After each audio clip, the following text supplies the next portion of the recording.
Ils étaient des pros, expérimentés, fiables et connaissant chaque sentier comme leur poche. Mais même eux ne pouvaient pas imaginer que leur journée de boulot allait se transformer en un mystère qui n'a toujours pas été résolu. Les Lady Rangers Jason Holt, Aleph Campbell et Andrew Holland sont 3 hommes qui ont disparu, sans laisser de traces dans des parcs nationaux américains, dans des circonstances totalement inexplicables. L'un a disparu en plein milieu d'une journée ensoleillée, sur un sentier très fréquenté. Un autre s'est volatilisé sans laisser de traces lors d'une patrouille fluviale, laissant derrière lui un bateau avec le moteur en marche. Et le 3e est mystérieusement sorti de sa voiture en pleine nuit, par une tempête violente, pour disparaître à jamais dans l'obscurité de la forêt. Que leur est-il arrivé? Est-il possible que ces lieux recèlent des secrets que nous ignorons?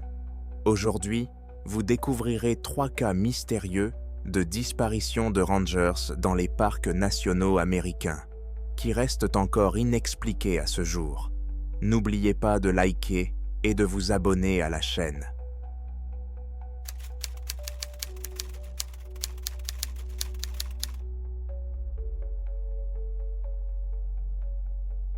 En août 1999, le parc national du Mont Rainier, situé dans l'État de Washington, connaissait l'une de ses saisons les plus animées. Le temps clair attirait des centaines de touristes chaque jour. Les sentiers étaient remplis de gens désireux d'admirer les prairies alpines en fleurs et le majestueux sommet enneigé. L'un des sentiers les plus connus et les plus fréquentés du parc, c'est le Skyline Trail, un sentier circulaire qui permet de découvrir en peu de temps toute la puissance et la beauté des environs du Mont Rainier. C'est là qu'a eu lieu l'une des disparitions les plus étranges, lorsqu'un garde forestier de 36 ans, Jason Holt, a disparu sans laisser de traces alors qu'il effectuait une patrouille de routine. Jason était un employé expérimenté du service des parcs nationaux. En 1999, il avait déjà plus de 10 ans d'ancienneté. Il figurait sur la liste des gardes forestiers, connaissant particulièrement bien le secteur ouest du Mont Rainier, où il neige souvent et où l'été est court et trompeur. Ses collègues et amis décrivaient l'adieu Jason comme un homme calme et équilibré, aimant la nature et respectant tous les êtres vivants. Il était marié et père de 2 enfants. Selon ses proches, il ne montrait aucun signe de problèmes émotionnels. Il se réjouissait justement de l'arrivée du mois d'août ensoleillé, lorsque les sentiers sont dégagés et que son travail se résume, en apparence, à expliquer aux touristes comment se promener en toute sécurité dans le parc. Le jour de sa disparition, vers le 12 août 1999, Jason Holt s'est rendu sur le Skyline Trail pour vérifier l'état des planches et des panneaux et s'assurer que la végétation n'était pas piétinée par le flux de massifs de visiteurs. Ce sentier, appelé The Skyline, en raison de ses vues panoramiques, traverse des prairies de fleuries et mène à des points de vue sur les pentes enneigées du Mont Rainier.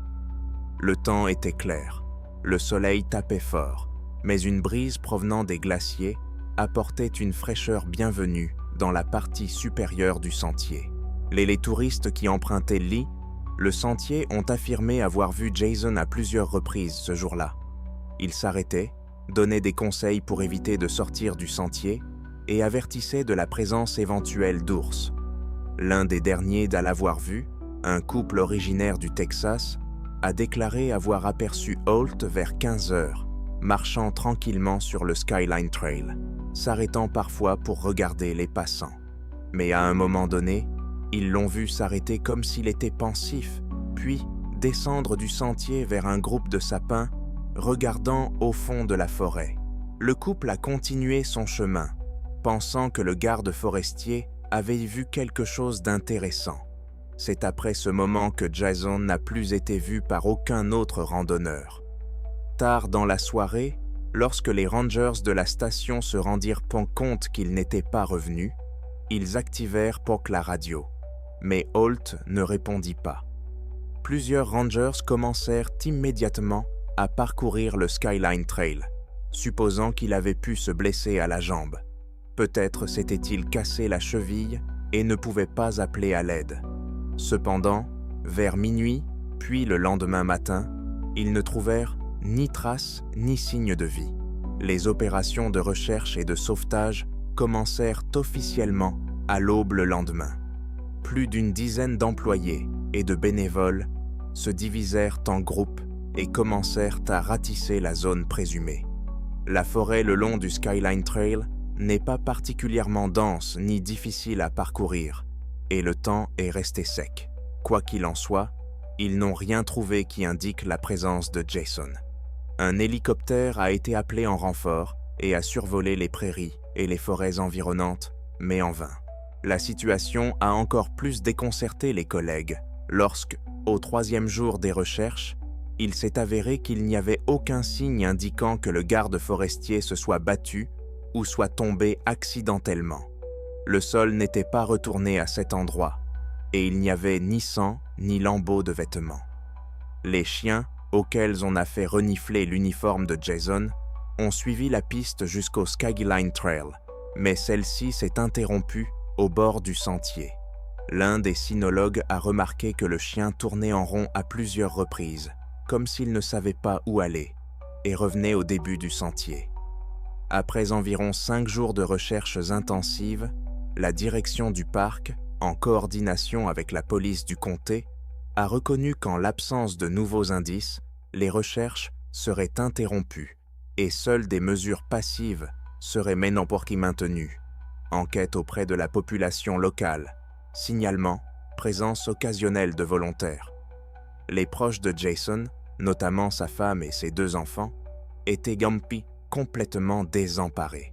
Ils ne pouvaient même pas croire qu'il ait pu disparaître ainsi sur l'un des sentiers les plus fréquentés du parc, par temps clair, et au milieu d'un flux assez important de touristes.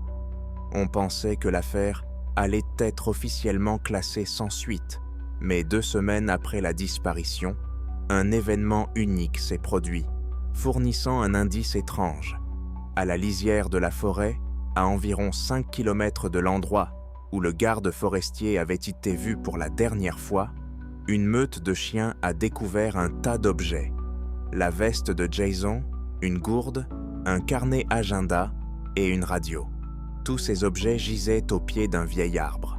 Ils étaient fortement déchirés et le tissu présentait des taches qui ont d'abord été prises pour du sang. L'expertise a ensuite confirmé que ce sang n'était pas humain, mais animal. Il n'a pas été précisé de quel animal il s'agissait. Cela n'a pas été révélé dans le rapport public, peut-être parce que les données étaient insuffisantes. Les autorités ont simplement déclaré « Il s'agit de sang animal, non humain, d'origine indéterminée ».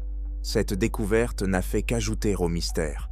Si Holt avait été attaqué par un animal sauvage, il y aurait très probablement eu des traces de sang et d'humain.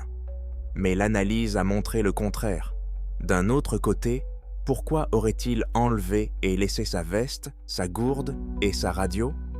Personne ne comprenait non plus comment il avait pu parcourir 5 km sur un terrain accidenté et déposer ses affaires avec autant de soin, comme si quelqu'un les avait placées là. Peut-être était-ce Jason lui-même ou quelqu'un d'autre. L'équipe cynophile a de nouveau fouillé les lieux, mais sans résultat. Au final, malgré les efforts acharnés pour élucider cet événement, on se retrouva face à une disparition classique, sans aucune trace de lutte, par une journée claire, dans un endroit assez fréquenté. Mes collègues, comme tous ceux qui connaissent l'histoire, discutent encore de ce qui a pu se passer. A-t-il perdu connaissance? Mais alors, son corps aurait été retrouvé. Un enlèvement? Rien ne l'indique. Personne n'a entendu de cris, et les touristes présents ce jour-là n'ont remarqué aucun individu suspect. Une attaque par un gros animal, comme un puma ou un ours noir, mais alors, pourquoi n'y a-t-il pas de traces humaines? Une hypothèse extrême est qu'il aurait découvert un phénomène dans la forêt et, fasciné, serait parti de son propre chef vers une destination inconnue. Cependant, l'état des affaires laissé sur place contredit l'hypothèse d'un simple départ.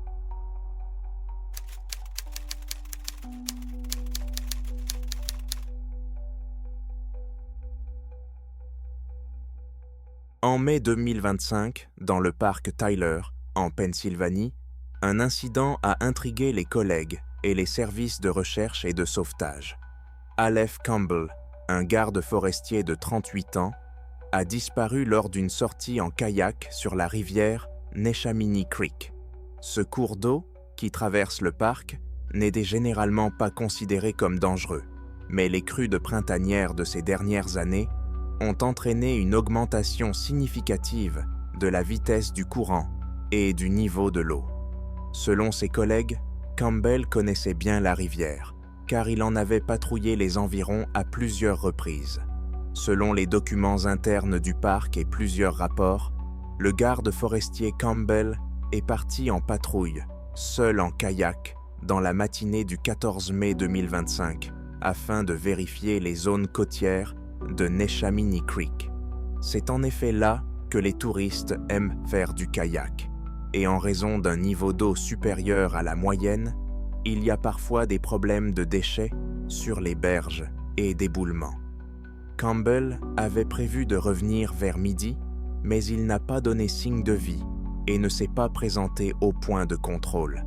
L'alerte a été donnée par un autre garde forestier qui, quelques heures de plus tard, a été informé par des touristes qu'ils avaient aperçu un kayak chaviré à environ 2 km en amont.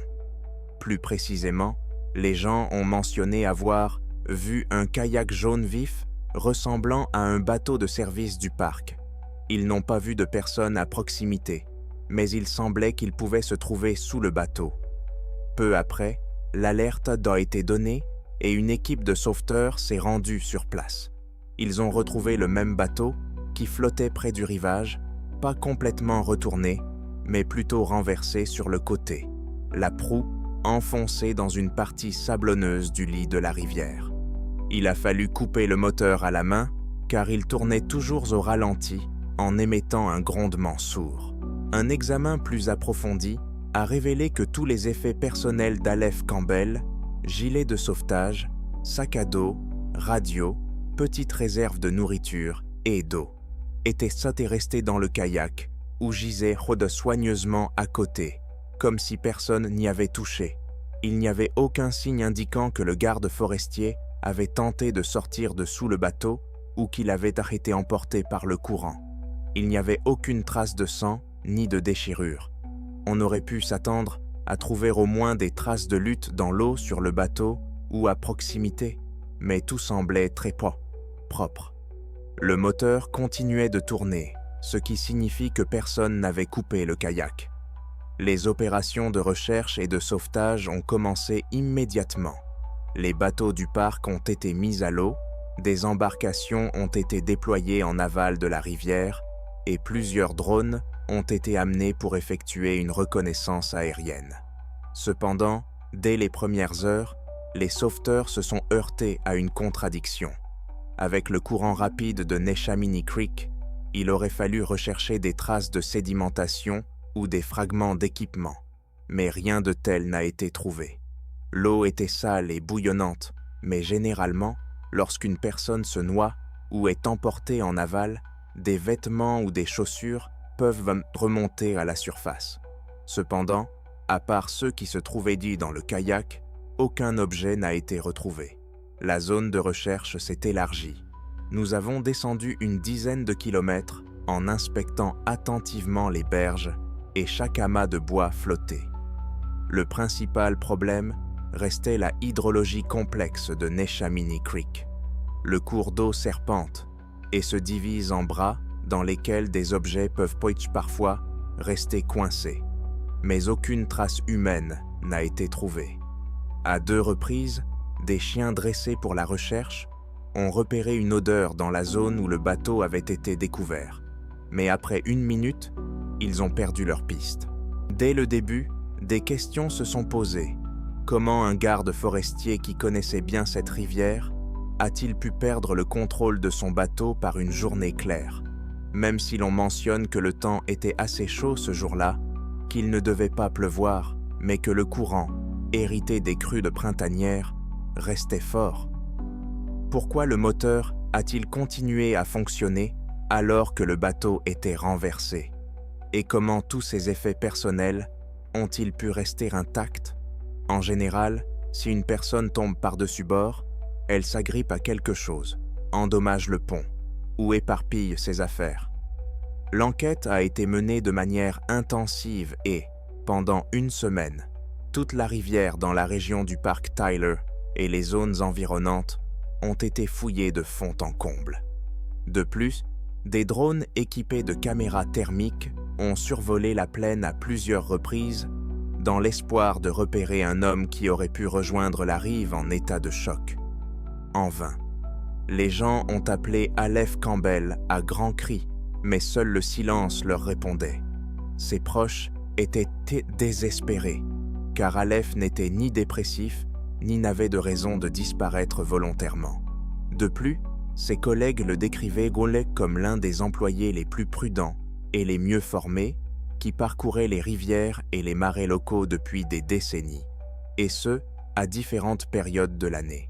Au cours de la deuxième semaine de recherche, seules quelques découvertes indirectes ont été faites. Dans les buissons côtiers, quelqu'un a vu un tas de végétation marécageuse, mais après vérification, il s'est avéré qu'il ne s'agissait pas de vêtements humains. Il n'y avait pas non plus de traces d'attaque animale. Il n'y a pas d'alligator dans cette région. On ne rencontre généralement pas d'ours sur cette rivière, et les traces d'une attaque auraient très probablement été visibles. Au final, tout le monde s'est retrouvé dans une impasse. À la fin du mois, l'opération a été officiellement suspendue, avec la mention « portée disparue, présumée noyée ». Cependant, aucun indice indirect n'indiquait que le corps avait dérivé au large.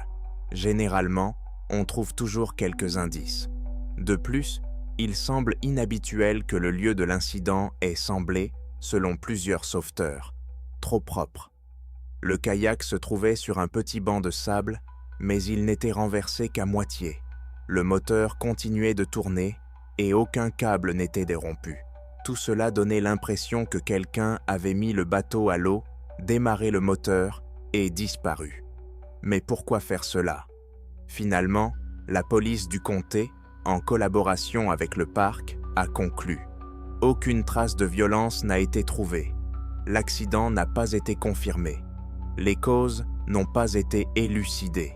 Les collègues d'Aleph Campbell, se souvenant de cet épisode, citent ce que l'on pourrait appeler un cas classique de disparition inexpliquée. Un homme qui connaît parfaitement les lieux disparaît dans un endroit improbable, et les conséquences ne semblent pas correspondre à une tragédie aquatique.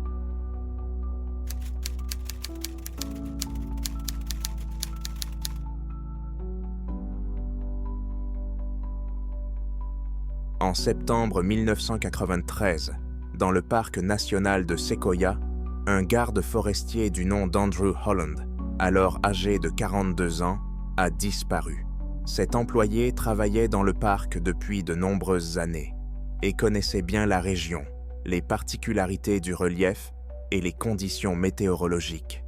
Selon ses collègues, il avait la réputation d'être une personne qui s'acquittait rigoureusement de ses fonctions de protection des espaces naturels et se rendait régulièrement dans des régions éloignées pour vérifier les sentiers, l'état de la végétation et les éventuelles infractions.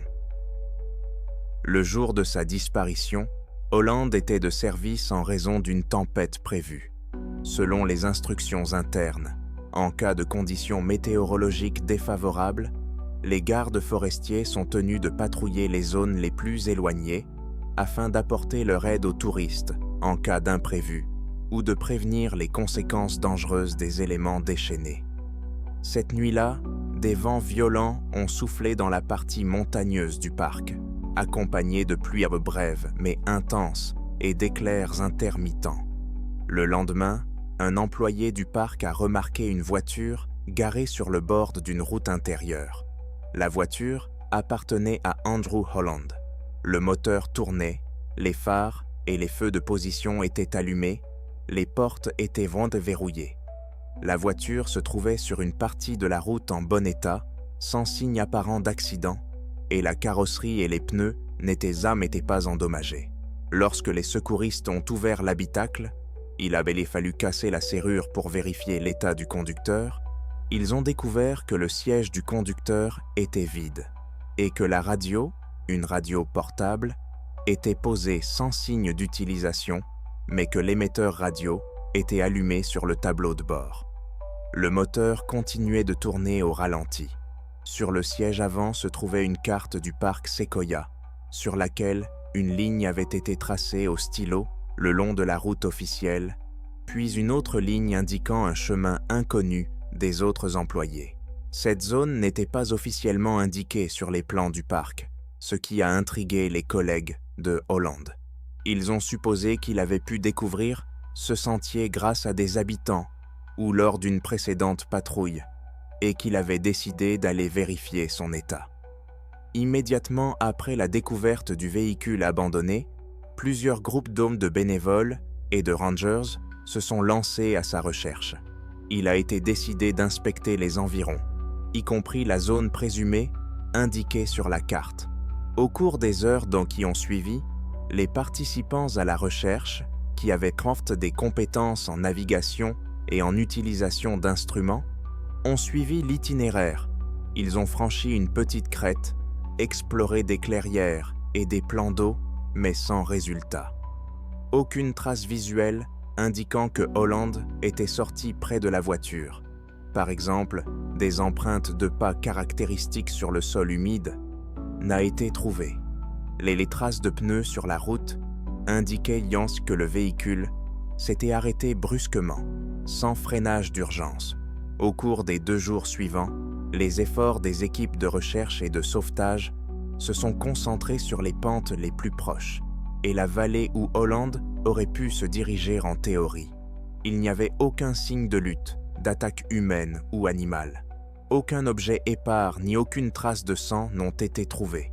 Le seul élément lié à la météo était le fait qu'il avait plu et qu'il y avait eu du vent pendant la nuit, ce qui rendait l'inspection des lieux difficile et pouvait avoir effacé d'éventuelles traces.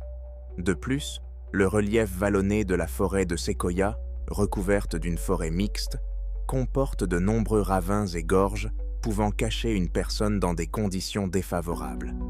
Les zones environnantes ont été balayées à l'aide d'un hélicoptère, mais les observations n'ont rien donné. Les proches de Holland ont pris l'initiative de coordonner les volontaires qui ont ratissé la forêt sur plusieurs kilomètres. Certains d'entre eux ont déclaré avoir ressenti un silence inexplicable lors d'une patrouille, mais il s'agissait peut-être d'une perception personnelle due au stress psychologique. Le rapport officiel présenté par les services forestiers et la police du comté a conclu. Andrew Holland, employé du parc, a disparu dans l'exercice de ses fonctions par mauvais temps. La voiture appartenant au disparu a été retrouvée en état de marche sur la route, sans trace d'accident. Ses effets personnels, documents, radio, ont été laissés dans la voiture en désordre. Le plus probable est qu'il soit sorti de la voiture de son propre chef pour une raison inconnue, après quoi les circonstances restantes restent inexpliquées. Les circonstances qui ont conduit à cette sortie donnent lieu à de nombreuses hypothèses. Certains collègues supposent que Holland aurait aperçu une lumière ou des feux dans la forêt et aurait décidé d'aller voir. Il s'agit d'une hypothèse, car le pilote lui-même a signalé peu avant de couper la communication qu'il voyait quelque chose sur la route, mais cela n'a pas été officiellement confirmé. D'autres supposent qu'il cherchait des touristes perdus. Cependant, ces informations ne sont pas confirmées, car aucun signal de détresse n'a été reçu cette nuit-là. Lors de l'inspection, le véhicule était en bon état. Il restait suffisamment de carburant dans le réservoir pour qu'il puisse fonctionner encore longtemps, et le moteur n'était pas en surchauffe. On peut se demander pourquoi Holland n'a pas éteint ses phares, car généralement, même lorsqu'il s'absente quelques minutes, Les Rangers essaient d'économiser la batterie. Cela donne l'impression d'un arrêt brusque ou précipité. Cet incident a été enregistré comme « disparition d'un employé du service forestier ». Les traces et les indices se limitent à la découverte du véhicule et d'une carte avec un itinéraire inconnu tracé au stylo à billes. Les recherches se sont poursuivies pendant environ une semaine, puis sont passées à une phase de surveillance périodique. Le corps ou les effets personnels de Holland n'ont jamais été retrouvés et aucun témoin de l'incident n'a été identifié. Ses proches estimaient qu'il n'était pas suicidaire et qu'il n'avait pas eu de conflit récemment. Le parc de Sequoia lui-même n'avait enregistré aucun cas d'attaque d'animaux sauvages sur des gardes forestiers ces dernières années. Néanmoins, la possibilité qu'il ait été attaqué par un ours ou un puma n'est pas exclue, mais dans ce cas, il y aurait généralement des traces évidentes de lutte.